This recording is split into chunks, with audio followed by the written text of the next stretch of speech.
வந்து கச்சையாக காமன் தங்கும் மோகப்பூவில் முத்தக்கும் மாடம்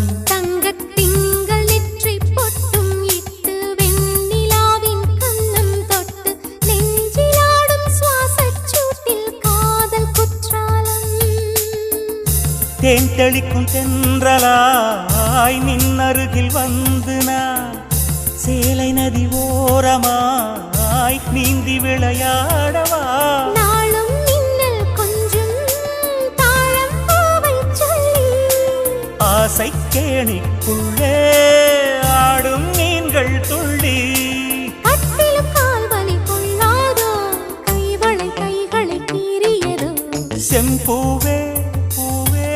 உன் மேகம் நான் வந்தால் ஒரு வழி உண்டோ